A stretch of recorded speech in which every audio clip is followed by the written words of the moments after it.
High, আজকের বিষয় ব্যবসায়ী পর্যায়ের পরিবর্তিত রেট অনলাইনে কিভাবে পাবেন। অনেকে কনফিউজড, একটার মেয়াদ শেষ হয়ে গেছে। তো এটা আজকে দেখাতে যাচ্ছি কিভাবে পাবেন। তো এখন থেকে মূসক 9.1 রিটার্নে বিক্রয়ের তথ্য নোট 8-এর পরিবর্তে নোট 7-এ প্রদান করতে হবে। তো নোট 7-এর সাবফর্মে গিয়ে সেবা কোড T004 এটা দিলেই আপনি চলে আসবে আপনার নতুন যে সেকশনটা। চলুন দেখি কিভাবে কোথায় পাবো। তো এটা হচ্ছে ব্যাট রিটার্ন এর 9.1।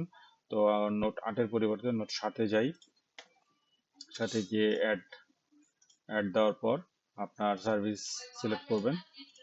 সার্ভিস সিলেক্ট করার পরে T004 সার্চ করলেই প্রথমটা তো মেয়াদ শেষ, ভ্যালিড টু 5 ফেব্রুয়ারি পর্যন্ত ছিল। তো এটা এখন থেকে সিলেক্ট করতে হবে, তো এটা সিলেক্ট করে নিলাম। তো আপনার তথ্য দিয়ে কোম্পানির যতটুকু ভ্যালু তথ্য দিয়ে এটা ফিল আপ করলেই সেভ দিলেই হয়ে যাবে। তো thank you for watching this video.